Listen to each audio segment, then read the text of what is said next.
I want to start today with a feeling that I think is going to be um, uncomfortably familiar for a lot of people listening right now. Mm-hmm. In fact, I'm willing to bet some of you are probably feeling it at this exact moment. I think I know where you're going with this. Yeah, right. Picture this. It is, say, 7 o'clock at night. You've had a long day. But if you actually stop and, look at the ledger of what you did, Right. you didn't dig any ditches. You didn't run a marathon. No hauling bricks. No, none of that. Yeah. You sat in meetings, you answered emails, maybe you ran a few errands in the car. You were, for the most part, physically sedentary. Hmm. But you collapse onto the couch and you feel absolutely, completely bone tired. It's that heavy, leaden feeling, isn't it? Yeah. Where even the idea of deciding what to make for dinner feels like climbing Everest without oxygen. Yes, it's a paralysis. It really is a decision paralysis, an energy paralysis, everything. Exactly. It is a paralysis. And then right on the heels of that physical collapse, the second wave hits. And that's the guilt. Oh, the guilt is the worst part. It's brutal. You look at yourself, maybe you see your running shoes in the corner that you didn't use, and you think, why am I so wrecked? I didn't even do anything today. You start to question yourself. You do. You start wondering if you're just getting lazy or if you've lost your discipline or maybe, this is just the inevitable decline of getting older. That internal monologue is incredibly destructive. It's this loop that says, I used to be able to handle this. What's wrong with me? Everyone else seems to be managing just fine. Right. It's a very lonely and frankly shameful place to be. You start gaslighting yourself about your own fatigue. Well, today, we are going to completely dismantle that guilt. We are digging into a fascinating stack of materials surrounding the Silver Vitality Guide, which is this incredible resource. It really is. It's specifically collaborating to help the 45-plus prime demographic navigate modern health. And the core message of this deep dive, the mission, it really is going to sound a little radical, but I want you to really hear it. Lean in for this part. You are not lazy. You are not broken. You are, in fact, physiologically overstimulated. That is the headline. We have to move the conversation away from character flaws, laziness, lack of grit, lack of willpower, and look at the biology. Yes. Specifically, the biology of the nervous system in a world it was just never, ever designed for. We are taking a machine built for the quiet savannah, and we've dropped it into a casino. That's a great image. A casino, flashing lights, constant noise. 24/7. We're going to be talking about something the source material calls the internal hum. It's this background noise that just never shuts off inside your body. That constant vibration. Yeah, and we're going to break down why your nervous system, which is arguably calibrated for a much slower era than, the 1970s or 80s, is absolutely clashing with the 2026 digital landscape. And this isn't just theory, this is measurable physiology. We are going to look at why the way you are currently resting, scrolling on your phone, watching TV, what we call passive consumption. What we think is rest. What we think is rest, yes, might actually be making you more tired. And of course, because this is the Silver Vitality Guide approach, we aren't just going to admire the problem. No. We have some specific actionable micro habits to help you reclaim that energy. Little things you can actually do. It really is a mission to de-shame this whole experience. So if you are listening and you've ever felt that phantom exhaustion, I'm telling you right now, you're going to want to subscribe to the Silver Vitality Guide on YouTube. It's a community that is prioritizing depth over distraction. And frankly, we all need that right now. But let's jump into the science. Let's unpack this internal hum. To understand the hum, we have to look at the machinery. We need to talk about the autonomic nervous system. The autopilot, the thing that runs in the background. Exactly. It runs everything you don't consciously think about. Yeah, breathing, your heart rate, digestion, your body temperature regulation, all of it. Right. And it has two main gears. Or you could think of it as a gas pedal and a brake. Oh. You have the sympathetic nervous system, which is your fight or flight. This is the gas pedal. It mobilizes energy, it sharpens your focus, it dilates the pupils, it gets you ready to handle a threat. Which we usually associate with, like being chased by a bear. So huge, obvious danger. Right, the classic example. But in modern life, the bear is an email from your boss with a vague subject line like, we need to talk. Oh, that's the worst. That's a bear for sure. It is.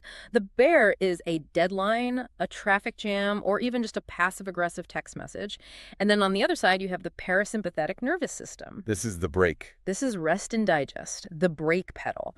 This is where repair happens, where digestion actually works, where the body calms down, and your immune system does its best work. So in a perfect world, these two are in a nice, easy balance. In a perfect world, yes, you hit the gas when you need it, and then you ease off onto the brake. But now, here's the crucial piece for our 45-plus listeners. As we age, the balance between these two systems, it shifts. This is the aging shift that the sources mentioned. Can we pause here for a second? Because I feel like a lot of people hear the word aging and they just hear decline. Is that what this is? Just things breaking down? That's a great question. It's not necessarily decline, but more a change in elasticity. Think of it like a new rubber band versus an old one. Nope. When you are 20, your system is incredibly elastic. You can slam on the gas pedal, pull an all-nighter, deal with huge emotional stress, and then you snap right back to baseline pretty quickly. Your heart rate variability is high. You recover fast? Very fast. But after 45, that elasticity changes. It's an adaptation, really, to decades of life and stress. But what happens is the sympathetic mode, the gas pedal, becomes much easier to trigger and much, much harder to unstick. So it's like a sticky gas pedal in an old truck. You take your foot off, but the engine is still revving way too high. That is the perfect analogy, absolutely perfect. You stop working, you sit down on the couch, but your internal engine is still racing at 3,000 RPMs. You aren't moving, but you are burning an incredible amount of fuel. And this is the difference between resilience, which is snapping back, and adaptation. Your body has adapted to years of demands by staying in a state of high readiness. It's holding the charge. It thinks it's helping. It thinks it's protecting you by being ready for the next thing. Always ready for the next thing. The problem is the next thing never stops coming. And this leads us directly to what the guide calls the doing nothing paradox. This was a huge aha moment for me reading through all this. It is for most people. We get so confused because we equate resting with not moving. We think if our butt is in a chair, we're officially resting. We confuse physical fatigue with nervous system fatigue. Those are two totally different bank accounts. Say more about that. Two different bank accounts. Okay, so physical fatigue says, I use my muscles, I depleted glycogen, my legs are tired, I need to sit down. It's a very clear signal. Right. I went for a run, now I'm tired. Simple. Simple. Nervous system fatigue, on the other hand, says, I stayed alert too long. I stayed alert too long. That is a powerful phrase. But let's define alert here. Because if I'm just sitting at a desk typing, I don't feel alert like, a sentry on duty in a war zone. But on a biological level, you are. Think about what alert means to your primal brain. It means your sensory processing is open. Your ears are listening. Your eyes are scanning for information. Taking in data. Constantly. You are processing light from your screen, sound from the office or your house. You are anticipating problems. Even if you are sitting perfectly still in a chair, if your brain is tracking an email thread, wondering if your child is okay at school, and worrying about a headline you just saw, your body is doing the hidden work of bracing. Bracing. What does it mean? Like physically tensing up? Yes. Do a quick body scan right now as you're listening. Are your shoulders creeping up by your ears? Is your jaw tight? Is your stomach a little clenched, a little hard? My shoulders are definitely up. I just had to consciously drop them. See, that is work. That bracing burns calories. That consumes metabolic energy. So you might have been sitting in an office chair for 8 hours, but biologically, your body has been holding a low-grade plank position for 8 hours. No wonder we're exhausted. If I actually held a plank for 8 hours, I'd be dead. But we do it emotionally and neurologically all day long. All day. And this is compounded by what the sources call unfinished stress, or open loops. Open loops. Think about it. In the wild, stress usually has a clear beginning, a middle, and an end. You see the tiger, you run from the tiger, you get away, you survive, you celebrate with your tribe. The loop closes. The thread is resolved. Exactly. The stress hormones, the adrenaline and cortisol, they get flushed out of your system. Yeah. In 2026, the loops never close. What's an example of a modern open loop? The email that doesn't get a reply until tomorrow, the news story that's developing, the text message you sent that shows as read but hasn't been answered. The read receipt is a modern torture device. It really is. Yeah. And these open loops, they stay active in the dorsal part of your brain, pinging away, preventing that switch over to the parasympathetic rest and digest mode. So we are walking around with 1,000 tabs open, in our brain's internet browser. And we wonder why the battery is draining so fast. Presley. The RAM is full, the cooling fans are spinning at max speed, and you're just sitting there on the couch wondering why you can't even focus on making dinner. And this brings us to, I think, the most critical part of this discussion, which is the contrast between the world our nervous systems were calibrated for and the world we are living in now. The analog contrast. I love this section because I think for the demographic that the Silver Vitality Guide really serves, that 45-plus group, we have a unique advantage here. We do. We remember the before times. We remember what the world felt like in 1970 or 1985. We have a somatic memory, a memory in our bodies of a slower baseline. We know what it feels like in our bones to be unreachable. Yes. Let's paint that picture. It's a Tuesday night in, say, 1982. You leave work at 5 p.m. You get in your car. What happens? Nothing happens. Exactly. I drive home. Maybe I listen to the radio. But mostly, I am unreachable. No one can text me. No one can email me. If there's a huge crisis, they have to call the house phone, and I'm not there yet. You are in a black hole of communication. A wonderful black hole. You are in a sensory void, really. It is a period of low input. It's a buffer zone between work and home. Wow. Then you get home, you make dinner. Maybe you watch the news at 6:00 p.m. with Walter Cronkite or whoever. Prime broadcast. One broadcast. And once the news is over, it's over. You don't get updates and push notifications every 15 minutes for the rest of the night. And if I'm bored, I'm just bored. You're just bored. I stare at the wall. I pet the dog. I read a magazine I've already read 3 times. Maybe I don't know, balance my checkbook. And that boredom was actually a nutrient for the nervous system. It was the off switch. It was the time your brain used to consolidate memory and clear out metabolic waste. It was essential downtime. And now? Now there is no downtime. Now fast forward to 2026. The contrast is what we call the micro-stress effect. I love this framing. Yeah. It's the difference between one big tiger and a million mosquitoes. Yes, that's a perfect way to put it. The nervous system doesn't just measure danger by intensity, it measures it by frequency. Okay. In the past, you might have had a stressful event, a flat tire on the highway, a boss yelling at you. High intensity, but low frequency. It happened, and then it was over. Right. Today, we have the notification, the ping, the red dot, the little vibration on your wrist from your watch. And the sources say that a single notification can trigger the same cortisol response as a genuine survival threat. That seems a little extreme. It triggers a startle response, Yeah. which is the beginning of the cascade. It engages the sympathetic system.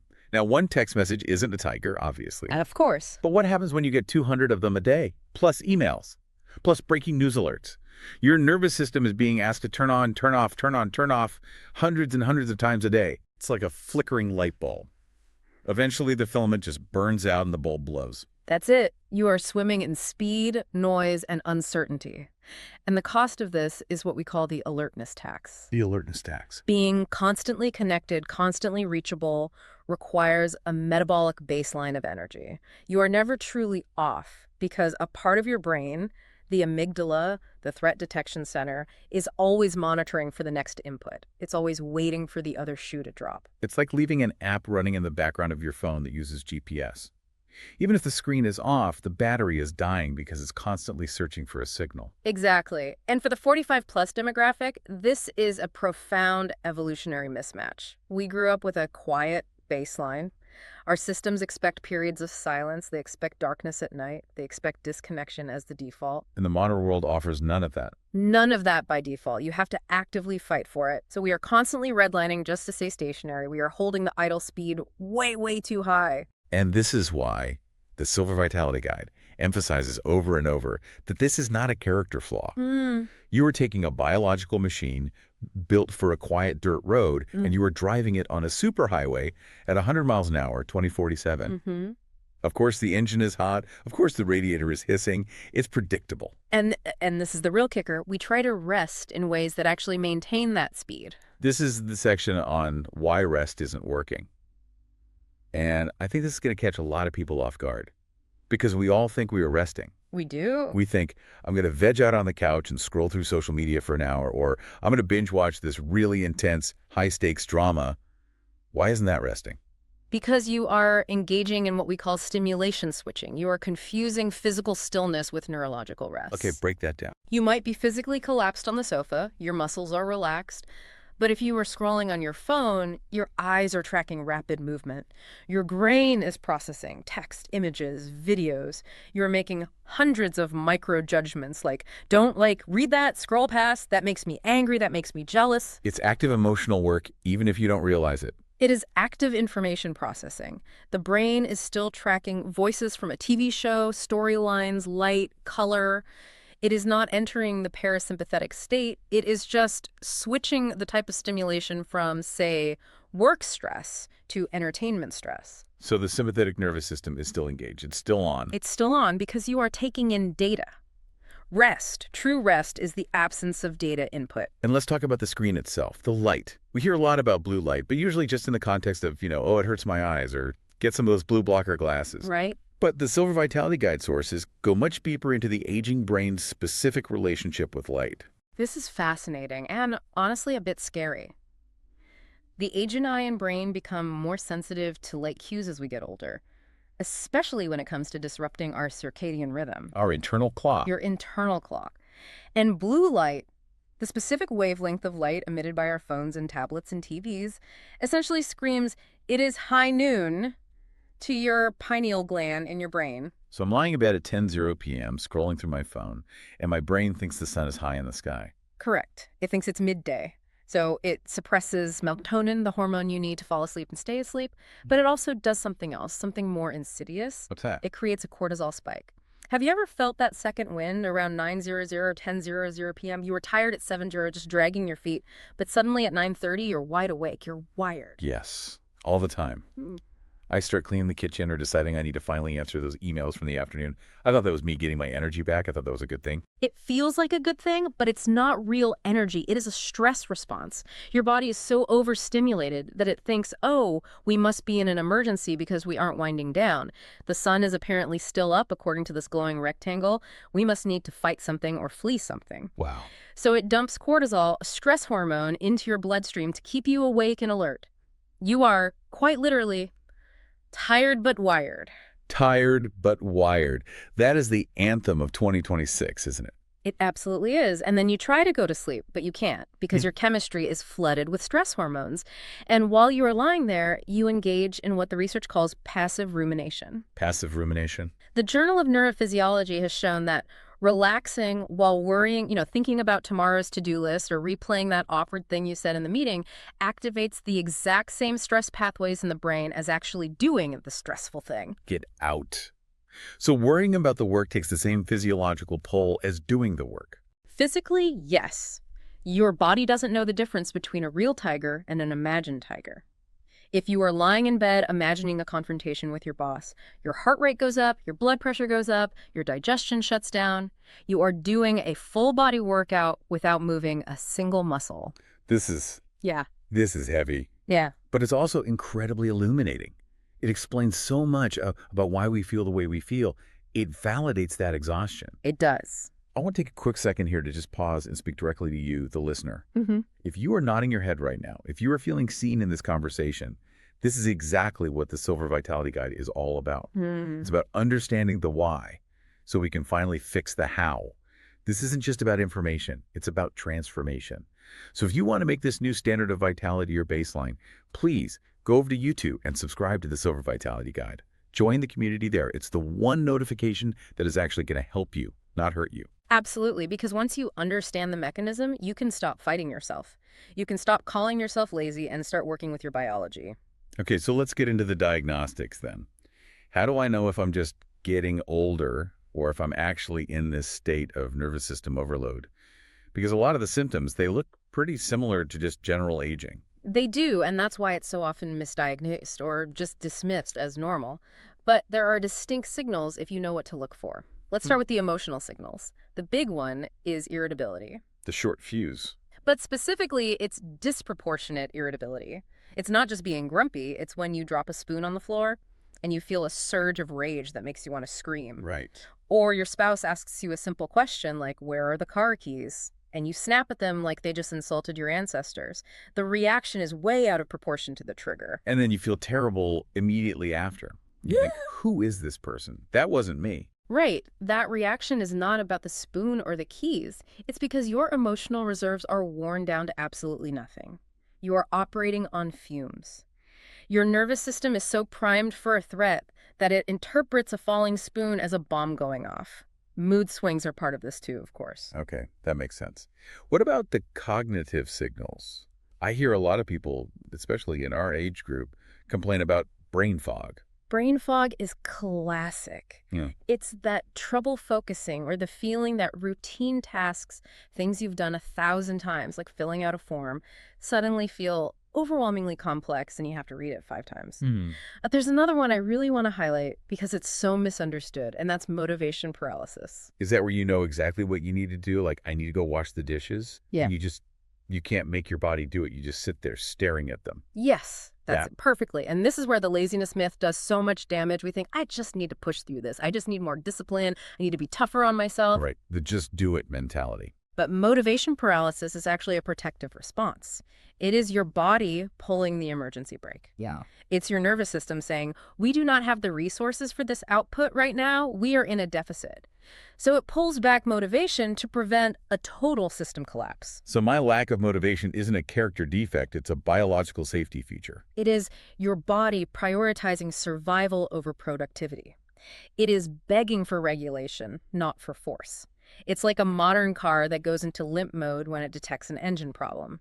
It lets you get to the mechanic, but it won't let you go 80 on the highway. That is a massive reframe, a complete paradigm shift for how to think about that feeling. Okay, what about the physical stuff, the actual body signals? Unrefreshing sleep is the hallmark. It's the #1 sign. You sleep for 8 hours, but because you never dropped into those deep, restorative delta wave sleep stages, because of the cortisol coursing through you, Right, the tired but wired thing. you wake up feeling like you haven't slept at all. You feel hungover without having had any wine. Yes, I Yeah. know that feeling. You might also notice digestive issues. The gut and the brain are inextricably linked. If you are in fight or flight mode, digestion is not a priority. The body's like, we don't have time to digest a salad. We're running from a tiger. Exactly. So you get bloating, indigestion, just a general sense of unease in your gut, or a racing heart when you're just sitting still watching TV. And of course, the big one is the lingering fatigue. How is that different from just being tired? It's when hobbies you used to love, gardening, playing golf, reading a book, seeing friends start to feel like chores, that's a major sign. Your fun bucket is completely empty because your survival bucket is leaking all over the place. Okay, so we've identified the problem. We know why it's happening. We know the analog world we lost. We know the signs to look for. Now we need to fix it. And I love that the Silver Vitality Guide focuses on micro habits because, let's be honest, if you are this tired, you cannot add a 90-minute gym routine and a complete diet overhaul to your day. You will fail, 100%. You will fail, and then you will feel guilty, and the whole vicious cycle just continues. Exactly. So the goal here has to shift. The goal is no longer energy, which implies high output and intensity. The goal is steadiness and safety. Safety, that's an interesting word choice. We need to signal to the primal, nonverbal part of our brain that it is safe to power down. We need to manually turn off the alarm system that's been blaring all day. I like that, manually turning off the alarm. Okay, so let's walk through these actionable micro habits. Number 1 is the low dopamine morning. This sounds unfun, I'm not going to lie. It might sound unfun at first, but it is probably the single most effective change you can make to your entire day. Most of us, we wake up, we roll over, and what's the first thing we do? Grab the phone. Guilty. I check the weather, then the email, then the news headlines, then social media, all before my feet touch the floor. And within seconds of consciousness, you are flooding your brain with cortisol from the stressful news and emails and dopamine from the novelty of social media. You are putting the car in 5th gear before the garage door is even open. Wow, you are starting your day reacting to the world before you have even inhabited your own body. The strategy is simple. Start the day without immediate stimulation. So no phone for how long are we talking? Hours? Yeah. That feels impossible. No, not hours. Even 20 minutes makes a massive difference. Just get up, drink a glass of water, look out a window, stretch for 2 minutes, make your coffee. Just exist for a bit. Just exist. Let your cortisol rise naturally, which it's supposed to do in the morning. That's called the cortisol awakening response. Rather than spiking it with a reactive trigger like an email about a problem at work or a tragedy in the news, you are claiming the first moments of the morning for your own physiology before you give it away to the world. I've actually started doing this. Just waiting until I've had my first sip of coffee before I touch the phone. And it's eerie how much calmer the whole day feels. It's like putting on a layer of armor. That's a great way to describe it. Okay, micro habit number 2, sensory gardening. I love this term. It sounds so pleasant. It is pleasant. It's about tending to your immediate environment. Look, we can't always control the world. We can't control the stock market or the traffic or what our boss is going to do. Right. But we can almost always control our immediate sensory input. And doing so signals safety to that primal brain. Think about lighting. In the evening, dim the lights. Bright overhead lights signal alertness and daytime to the brain. So switch to lamps. Exactly. Low, warm lamps signal safety and winding down. It's going back to the cave, basically. Firelight. That makes so much sense. And sound. If there is a constant hum of the TV in the background or traffic noise, try to mitigate it. Silence is golden for the nervous system. But if silence feels too loud or makes you anxious, use brown noise or soft ambient sound. Even texture matters. Texture. Yeah, putting on comfortable clothes like sweatpants and a soft t-shirt immediately when you get home from work. These small changes, they're little messages you send to your autonomic nervous system that say, we are in the cave, the tiger is gone for the day, you can stand down. It's really about returning to that analog feel we talked about, creating a little 1970s bubble in your 2026 living room. Precisely. You are curating a sanctuary for your nervous system. Okay, micro habit number 3. This one is pure biology, the physiological sigh. Now, I've heard of this, but tell us why it works so well.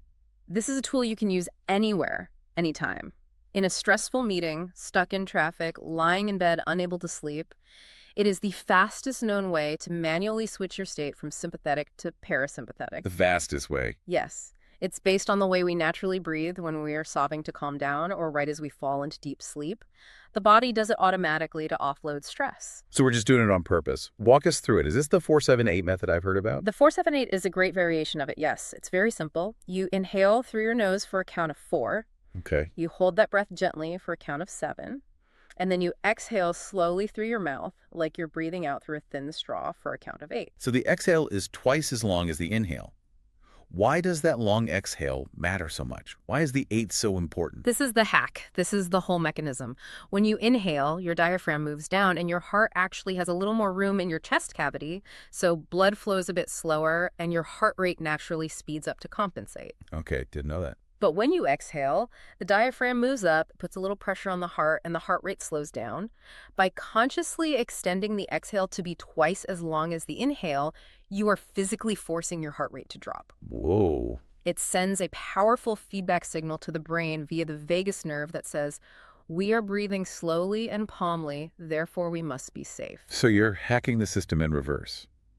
Instead of the brain trying to tell the body to calm down, the body is telling the brain, hey, everything's cool down here. Exactly. You are using the body to regulate the mind. Do this for just 5 minutes. Do it while your coffee is brewing in your low-dopamine morning. Do it right before bed. It resets your baseline. It discharges that accumulated bracing energy we talked about earlier. That feels incredibly powerful and simple. Okay, and finally, micro habit number 4, productive nothingness. Sounds like an oxymoron. How can nothingness be productive? It is profoundly productive for the nervous system. We need to reclaim the lost art of staring out the window. Seriously. The 45-plus generation is actually better equipped for this because we used to do it all the time. We used to wait for the bus and just look at the street. We'd wait in a doctor's office and just look at the posters on the wall. This is what the guide calls deep rest. So not scrolling on your phone, just looking. Just looking. It's a state of soft fascination. Looking at nature is best. A tree outside your window, a cloud moving across the sky, even a houseplant on your desk. And there's science behind this. Oh, yeah. Environmental psychology research shows that even 15 minutes of looking at green space measurably lowers sympathetic activity and cortisol levels. It allows the attention mechanisms in the front of your brain to finally recharge. It's letting the engine idle properly instead of constantly revving it. Exactly. You have to give yourself permission to just be. It feels uncomfortable at first. I'm not going to lie. We are addicted to input. You will feel that itch, that urge to reach for the phone. Yeah. But that discomfort is just the withdrawal symptom from overstimulation. If you can push through it for a few minutes, stay with the boredom. On the other side of that is actual peace.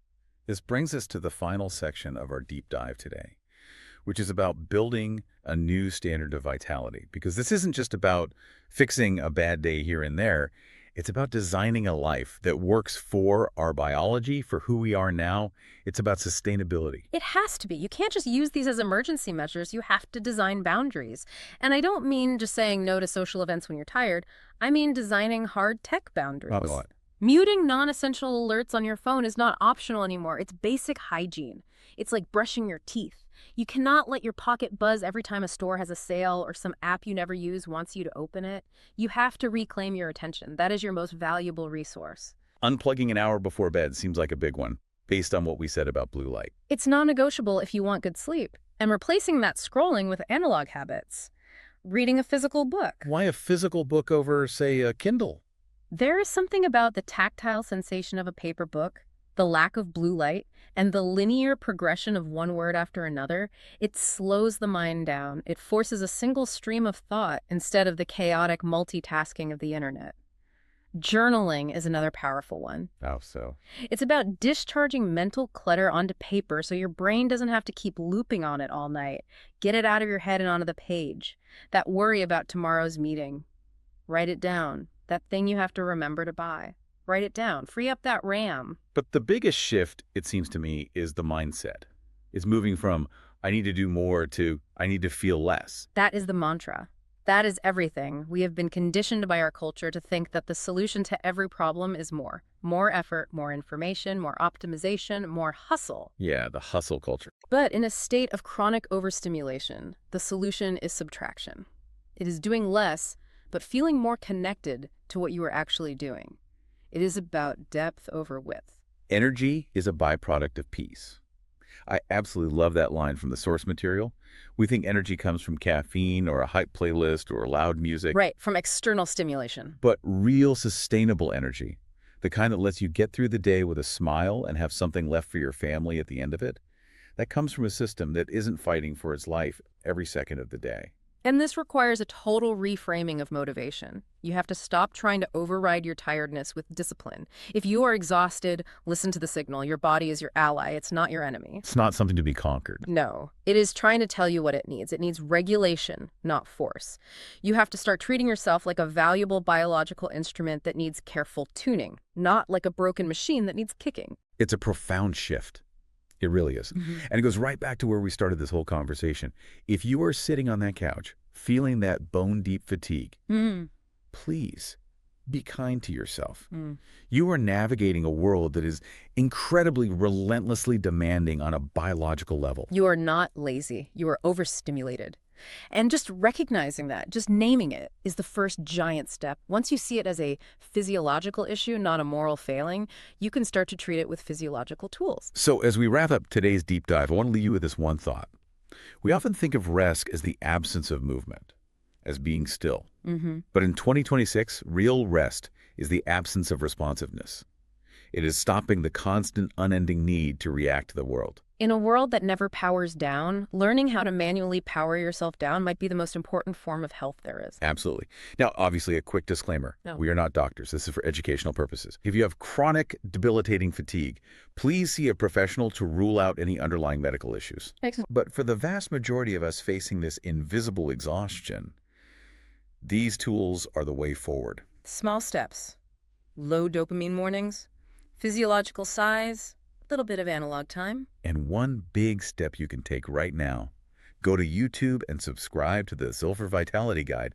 Hit the notification bell there. Ironically, the one notification that is going to remind you to slow down and take care of yourself and share this deep dive with a friend. Please do. You know the one who is always saying, I'm just so tired. Send this to them. Validate them. Let's build this vitality together. It's time to reclaim our peace. It really is. Thanks for listening, everyone. We'll see you in the next deep dive. Take care of that nervous system.